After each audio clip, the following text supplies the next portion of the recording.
अरे चौधरी साहब खैरियत से तो आए, बहुत घबराए हुए हैं।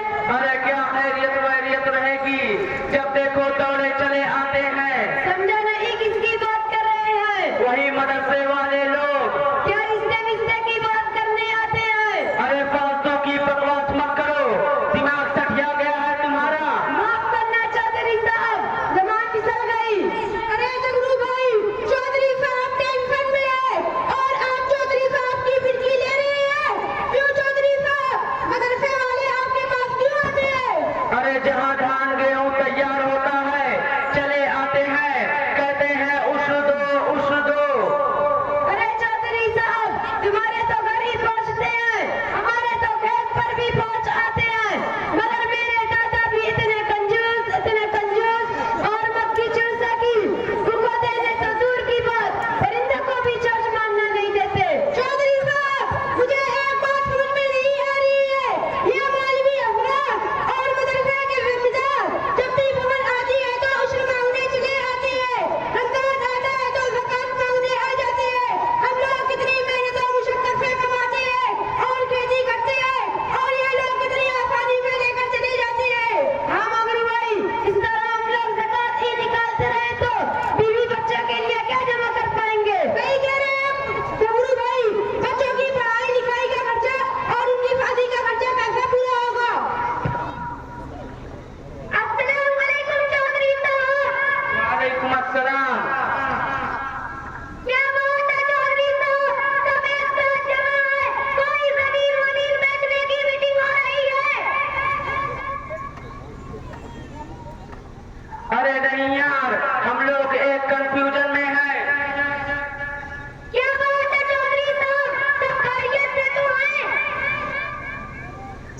अरे क्या खैरियत वैरियत रहेगी, हम लोग टेंशन में है कि हर साल ज़कात ही देते रहेंगे तो एक दिन हम खुद गरीब हो जाएंगे, बस इसी की मीटिंग चल रही है। ओह, तो ये बात है। लेकिन चौधरी साहब, हम जुमा की नमाज पढ़ने गए थे तो इमाम साहब तकरीर कर रहे थे कि ज़कात निकालो। अच्छा, इमाम साहब ही बोल रहे थे, तो चलो इमाम साहब ही से बातचीत करते हैं।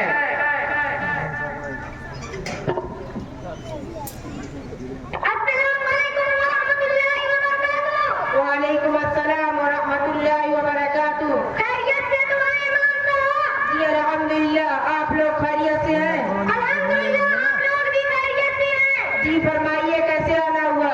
इमाम साहब, हम लोग के कुछ सवालात हैं। जी फरमाइए, आप हज़रात के क्या सवालात है? चौधरी साहब आप बोलिए।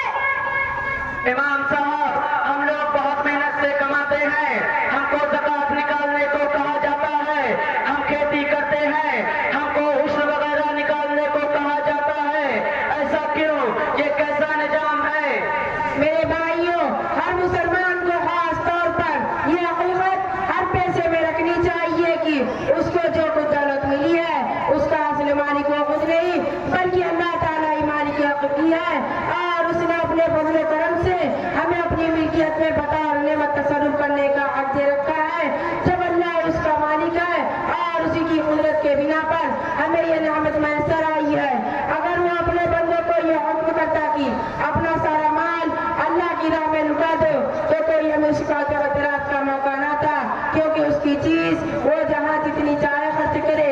लेकिन ये भी उसका हुक्म है कि वो हमें जहाँ खर्च करने का हुक्म दिया वहाँ पूरा माल तो नहीं लेकिन कुछ हिस्सा खर्च करना करार दिया। इमाम साहब, इस तरह हम लोग ज़कात ही निकालते रहे तो हमारा माल घटता रहेगा और आखिर में हमारे पास कुछ बचेगा ही नहीं।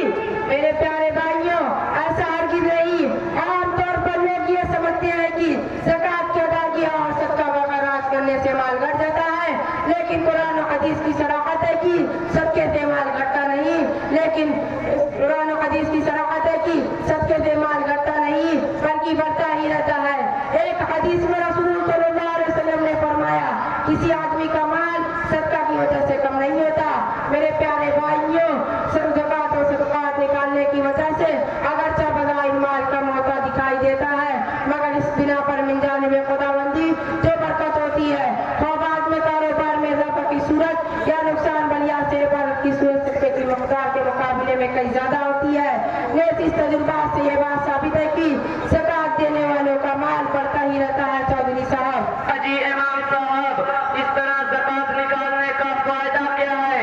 मेरे प्यारे भाइयों, ज़कात और सदक़ात का अज़ीम शान अजर सवाब है और दुनिया में फायदा होता है, लेकिन ये फायदा इतना अजीम है कि किसी दौलत से इसकी कीमत नहीं लगाई जा सकती।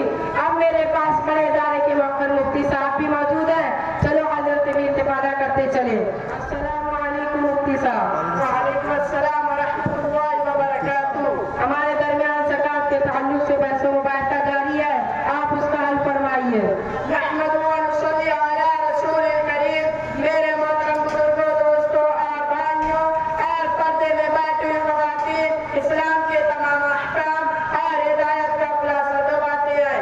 नंबर 1, खुदा की बंदगी। नंबर 2, बंदगाने खुदा की मदद। नमाज खुदा के सामने गुलामाना एहतराम अदा लाना है।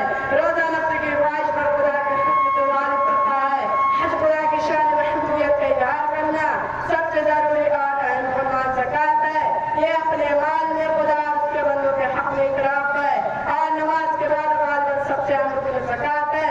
ज़कात और सदक़ात का आदमी मुनाफा बेशुमार है और असल में ये मुनाफा हमारे पेश नजर रहने चाहिए, जिसका खुलासा ये है। नंबर 1, रुपए के बदले 700 अहम मुकर्रर है और इखलास वगैरह की वजह से उसमें ज़्यादा करने वाला है। नंबर 2, ज़कात और सदक़ात का अजर अल्लाह ताला के साथ तिजारत करना है, जिसमें किसी नुकसान का कोई अंदेशा नहीं। नंबर 3, सदका हमारे लिए क़यामत के दिन हुज्जत बनेगा और उसके अलावा आदि दुनिया में मुस्तक़िल फायदे। मेरे भाइयों, आज मुसलमानों की दिल में दुनिया की मोहब्बत बस गई है, मौत की मोहब्बत में बसा हुआ है। बहुत कम मालदार मुसलमान ऐसे हैं जो सही ज़कात का हिसाब करके निकालते हैं। मजबूरी अंदाज़े से थोड़ी बहुत रकम निकाल कर मांगने वाले को बांट देते हैं। अगर सही मालों में हिसाब लगाकर ज़कात निकाली जाए, ज़कात वसूल करने और तकसीम करने का इज्तिमाई हो तो इंशाअल्लाह गरीबी और बेरोजगारी दूर हो जाएगी, सब लोग खुशहाल होंगे, आपस में मोहब्बत होगी। उम्मीद है कि आप हज़रात के तमाम सवालों का जवाब मिल गया